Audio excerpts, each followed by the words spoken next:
ఎవరైనా రకరకాల స్నాక్స్ తింటారా? ఈ పిచ్చి పిల్ల ఆటలేంటి? ఈ ఆటలేంటి అసలు? చపాతీ పిండితో కూడా ఆటలాడతారా? ఏం చేసామో చూడండి ఒకసారి. Hello, happy morning. Welcome to Seetu వంటలు. చూశారు కదా, ఏ రోజైనా హాలిడే వచ్చిందంటే అది ఏ రోజు అవని మనకి ఈవినింగ్ స్నాక్స్ అయితే పిల్లలకి మస్ట్ అండ్ షుడ్ అయితే ఉండాలి కదా. ఇక్కడ ఫ్యామిలీతో మొత్తం అందరం ఒకే స్నాక్స్ తీసుకొని అలా ఒకే ప్లేట్లో పెట్టుకొని ఎప్పుడైనా ఎవరైనా తిన్నారా? మేమైతే మా ఇంట్లో ఇలా ఎంజాయ్ చేస్తూనే తింటాం. ఒక్క బజ్జీనే కాదు, తర్వాత ఒక 4-5 రకాల స్నాక్స్ అయితే తెప్పిస్తాను నేనైతే. ఎందుకో తెలీదు, ఒక స్నాక్స్తో సరిపెట్టుకోవడం అంటే మన వల్ల అయితే కాదనమాట.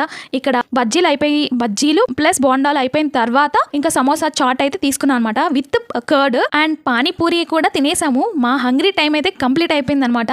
ఇంకా అయిపోయిన తర్వాత మా పిల్లలు ఏం చేస్తారు, కంపల్సరీ ఆటలు అంటారు. హాలిడే వచ్చిందంటే ఆటలే కదా. ఇక్కడ మా వాళ్ళు ఫిషెస్ రెడీ చేశారండి. ఎవరికైనా కావాలంటే సేల్ చేస్తాం, చెప్పండి. ఏం ఫిషెస్ అనుకున్నారు? ఇవి క్లేతో చేసిన ఫిషెస్ అనమాట. భలే ఆడుకుంటున్నారు. ఈ చిన్నపిల్లల ఆటలు అంటే నాకు కూడా చాలా చాలా చాలా ఇష్టం అనమాట. వాళ్ళు చేస్తుంటే ఎంతో ముచ్చటగా అనిపించింది. గ్రీన్ కలరు, రెడ్ కలరు, అరే భలే చేశారనమాట. ఇక్కడ ఒక టిస్ట్ ఏంటంటే, ఇది క్లే కాదు, గ్రీన్ కలర్లో కనిపించేది గ్రీన్ చపాతీ చేశాను. అది మిగిలితే ఆటలైతే ఆడేస్తున్నారనమాట. మన పిల్లలు చెప్పవసరం లేదు, ఇంక ఏది మిగిలితే దాంతో ఆటలు ఆడేయడమే. వంటలంట, చేపల కూరలంట. ఇంకా మా హాలిడే అయితే ఇలా గడిచిందండి. Thank you for watching.